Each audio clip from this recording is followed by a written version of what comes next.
onare. Hey, Onataki Kore Farisi. Irabu Korasi. Irabu Korasi. Irabu Beseda. Irabu Beseda. Hey, Ogani Rori Bunaru Odino Mana. Manike Rai Visodamu. Vigomora. Vigomora. Mana Yikuraya. Hey, Juve Agana Otayobo. There are 4 things in life that come back not. 1, the spoken word. 2, the speared arrow. 3, the past life. 4, and the neglected opportunities. Remember, every man born of a woman is of few days, according to Job 14, verse 1. Music.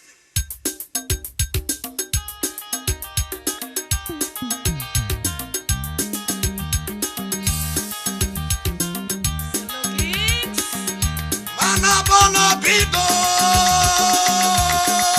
colorime. Abona, bona, bona, bona, bona, bona, bona, bona, bona.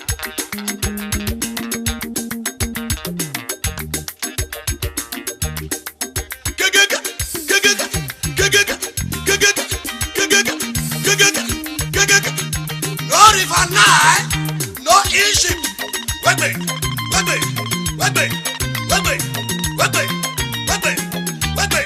What God is that for your mother? Hey, what that talking for the Pharisee? Hey,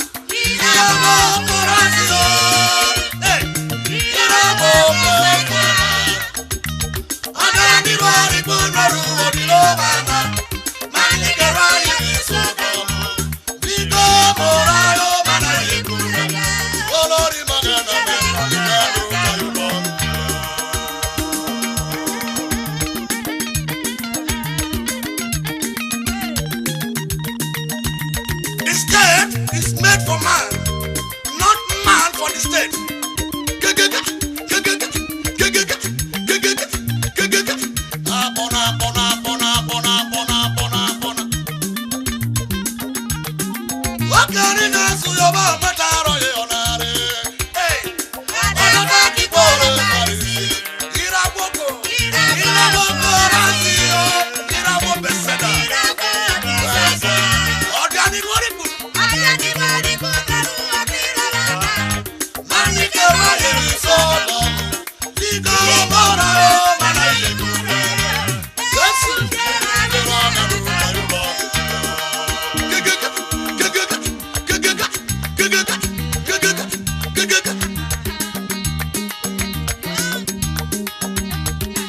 If you don't put an end to your Egypt will put an end to you.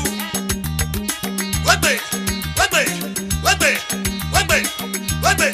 What God is that to your bone, but I know you on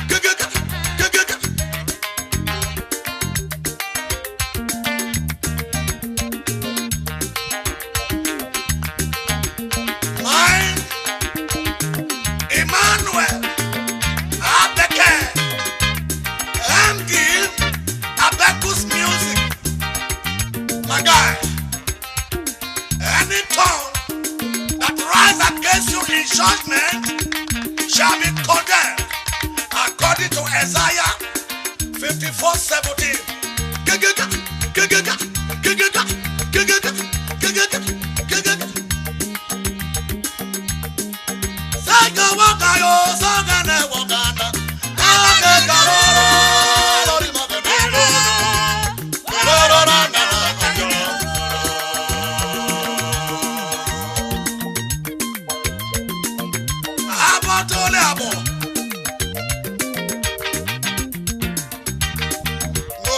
out of the iroko tree, it must bow to the earth one day.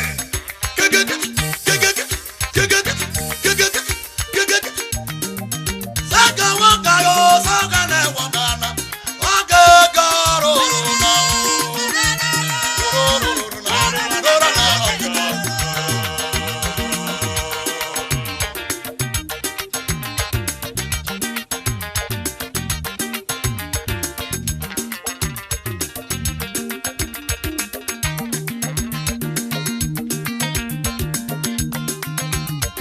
You cannot be at peace with men when you are not at peace with God.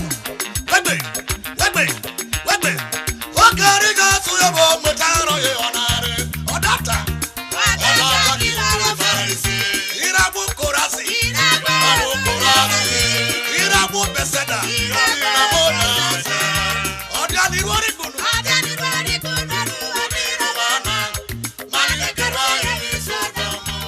Bigo Morayo Manayekura, Lori Magana,